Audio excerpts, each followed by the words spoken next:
Dear business owner, मुझसे अक्सर सभी बिजनेस ओनर जिनके साथ मैं काम करता हूँ या जब भी मेरी उनसे कोई बात होती है सिस्टम बिजनेस से रिलेटेड या ग्रोथ से रिलेटेड, एक क्वेश्चन बार बार पूछा जाता है कि क्या मेरे बिजनेस के लिए ईआरपी जरूरी है या मेरे पास ईआरपी है तो वो काम नहीं कर रहा है।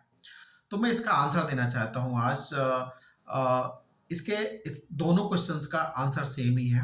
यदि आपके पास ईआरपी नहीं है तो उसके लिए ज़रूरी है या नहीं आपकी ग्रोथ के लिए या आपकी ग्रोथ मल्टीप्लाई करने के लिए। यदि ईआरपी है तो वो काम नहीं कर रहा है, वो उसका भी सेम आंसर है। तो मैं अब यहाँ चलता हूँ। देखिए, कोई भी ईआरपी या सीआरएम सिस्टम को सिर्फ बाय करके और उसको पेमेंट पे करके और यहाँ पर स्टार्ट कराने से वो ग्रोथ नहीं होती है। देखिए, पहले आपको समझना होगा कि आपके लिए ज़रूरी क्या है। तो सबसे पहले जो मेरा एक एक्सपीरियंस पिछले 20 साल का सिस्टम और बिज़नेस से लेकर के, तो उसमें मुझे ऐसा लगता है कि सबसे पहले टीम बिल्डिंग एक्सरसाइज़ करना बहुत ज़रूरी है। ये एक सबसे बड़ा चैलेंज है 90% प्लस स्टार्टअप्स के साथ। टीम बिल्डिंग एक्सरसाइज के कई सारे रीज़न हैं जिस वजह से नहीं हो पाती है। अलग-अलग बिज़नेस में अलग-अलग रीज़न्स हैं। बट एक मेन रीज़न ये है कि हम लोग ना तो हमारे पास कोई गोल सेट होता है प्रॉपरली और ना ही हमारी टीम गोल से अलाइन होती है। रिज़ल्ट ये होता है कि टीम अकाउंटेबल नहीं हो पाती और हम उसकी अकाउंटेबिलिटी सेट नहीं कर पाते हैं, जिस वजह से difference in expectation and the delivery create होती है और बिजनेस ओनर को ऐसा लगता है कि ये टीम मेरे लिए काम नहीं कर रही है या एक टीम मेंबर मेरे लिए काम नहीं कर रहा है। और दूसरी साइड से लगता है टीम मेंबर को कि लग रहा है कि मैं सही रिजल्ट्स डिलीवर नहीं कर पा रहा हूँ और मेरी ग्रोथ यहाँ पॉसिबल नहीं है या फिर कंपनी से मुझे निकाल दिया जाएगा। तो इनसिक्योरिटी क्रिएट होती है। तो ये रीजन है, जो मेन रीजन है, जो समझ में आते हैं ग्रोथ में बैरियर।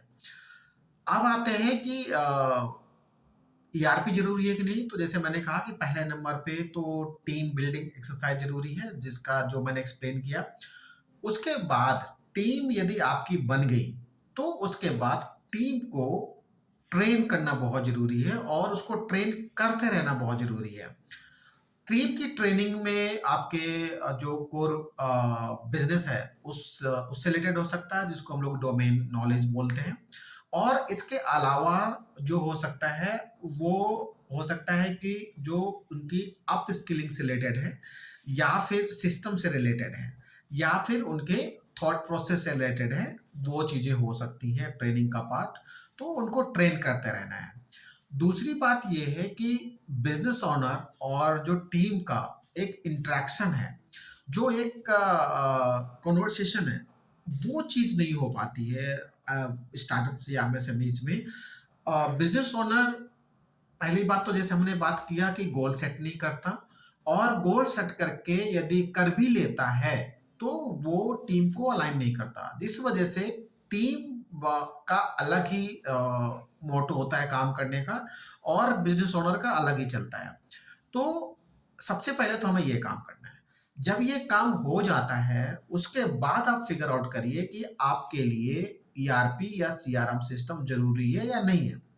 क्योंकि यदि इस एक्सरसाइज के पहले यदि आपने कोई ईआरपी या सीआरएम सिस्टम इंप्लीमेंट कर भी लिया आपके बिजनेस में तो वो नहीं चलने वाला या सक्सेस नहीं होने वाला है, क्योंकि आपने टीम को अकाउंटेबल नहीं बनाया। और जब आप इंप्लीमेंट करके ले आएंगे, आप पुश करेंगे, तो आपका 3 महीने, 2 महीने, 6 महीने खराब भी होगा। अल्टीमेटली आपको डिजायर्ड रिजल्ट नहीं मिल पाएंगे और आपको लगेगा कि मैंने प्रोडक्ट गलत चूज कर लिया या फिर ये मेरे बिजनेस के लिए काम नहीं करता है। तो इसको अवॉइड करने के लिए आप सबसे पहले वो टीम बिल्डिंग, या उसको हम लोग जो टीम बिल्डिंग में बोलता हूँ उसमें डेलीगेशन भी होता है, उसमें अकाउंटेबिलिटी सेटिंग भी होती है, उसमें ट्रैकिंग सिस्टम भी होता है, उसमें परफॉर्मेंस सिस्टम भी होता है। ये सारे जब काम कर लेंगे उसके बाद आप ईआरपी या सीआरएम इम्प्लीमेंट करिए। और ईआरपी और सीआरएम इम्प्लीमेंट करने के पहले आप उनको एसओपीज बना दीजिए और उनके केआरए सेट कर लीजिए और उसको अपने गोल से लिंक करिए और उनको अलाइन करिए। तो टीम का अलाइनमेंट जब आप एक्सरसाइज करते हो वो आपके गोल से हो जाता है। जो आप सिस्टम लेकर आते हैं अपने बिजनेस में उसका भी अलाइनमेंट आपके गोल से हो जाता है और आपका जो एक ऑब्जेक्टिव होता है वो एक कंपनी का और टीम का ऑब्जेक्टिव बन जाता है या टारगेट बन जाता है।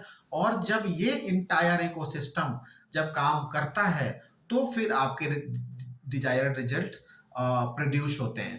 तो इस तरह से यदि आप ऐसा करेंगे और मैं हाँ एक चीज और ऐड कर दूं कि ये कभी भी आप अपने बिजनेस में कोर वैल्यूज और एथिक्स आप सेट करना मत भूलिए। इसको रिटर्न में रखिए और टीम को एक मैं हमेशा कहता हूँ कि एक बुक बनाइए, एक बुकलेट बनाइए जिसको मैं एम्प्लॉय सक्सेस प्रोग्राम बोलता हूँ।